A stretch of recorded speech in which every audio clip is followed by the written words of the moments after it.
All right, Friday update. If you missed the earlier one, Governor Pritzker signed the COLA bill about 3 o'clock this afternoon. That's done once and for all.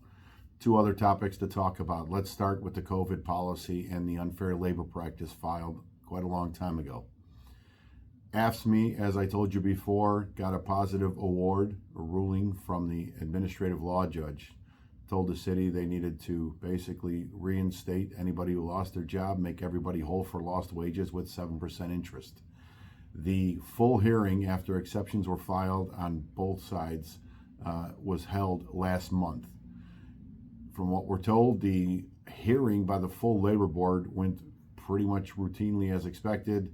No big surprises. It seemed as if the labor board would be most likely siding and upholding the administrative law judge decision.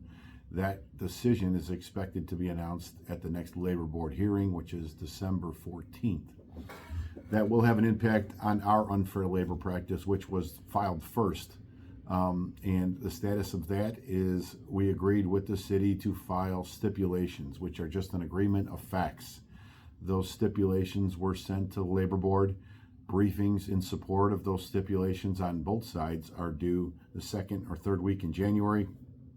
And at that point, the labor board will undertake a hearing with just the stipulations and the briefings to decide there will be no testimony given.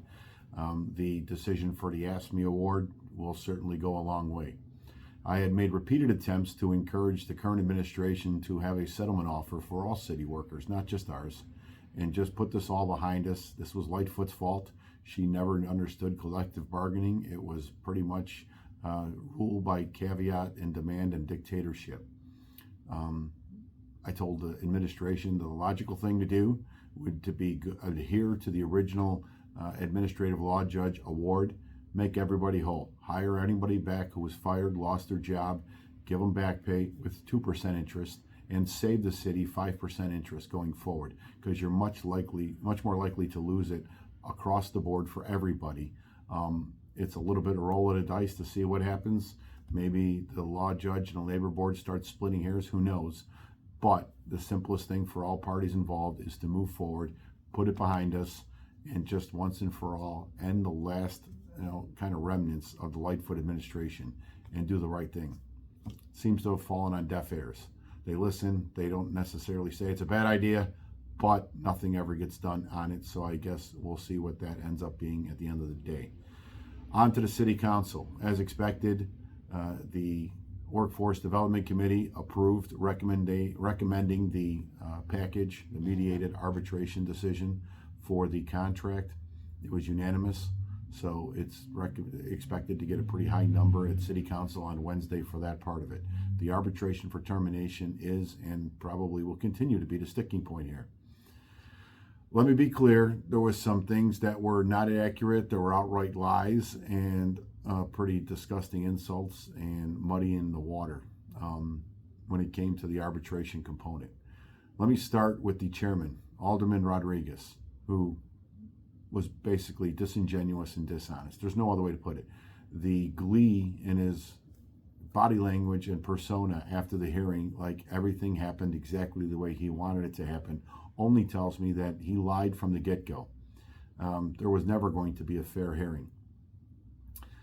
Up until 48 hours prior to that hearing, I was told I would be in the witness box giving testimony and answering aldermen's questions.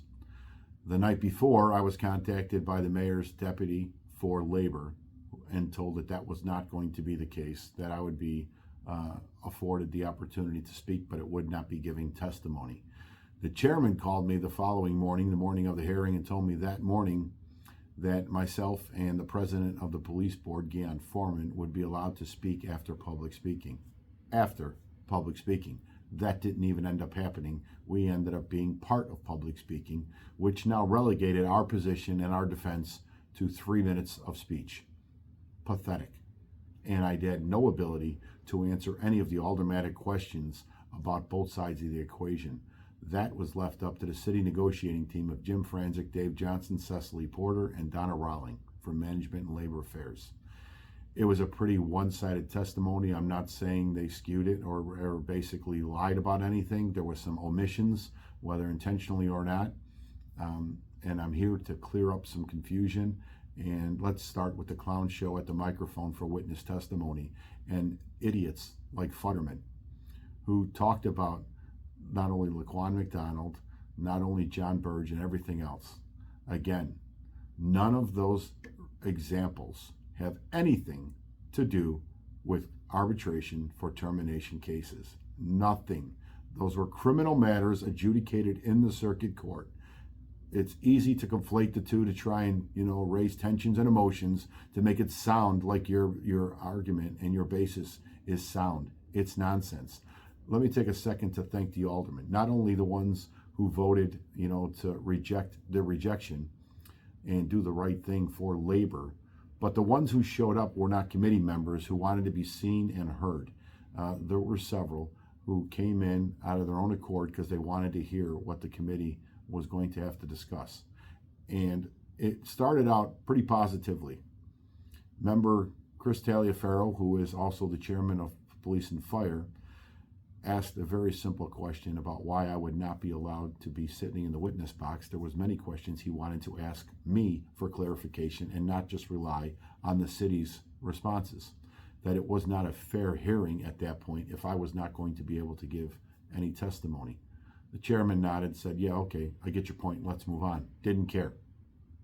You could already tell it was baked in the cake at that point.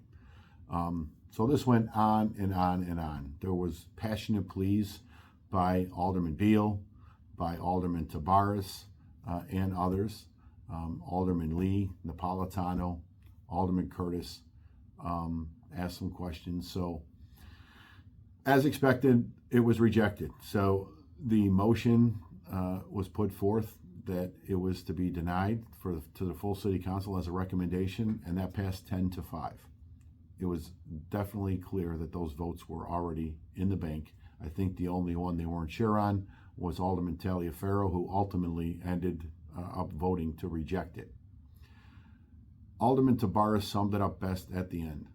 None of those 10 votes can ever look themselves in the mirror again and say they're pro-labor. I can give you a whole nother example of why they're not pro-labor, because pretty much any of those 10 who were in the previous administration were also part of this list, including the biggest mouth in the room, Alderman Vasquez, who tries to say he's pro-police, but then voted this down over transparency, which is nonsense.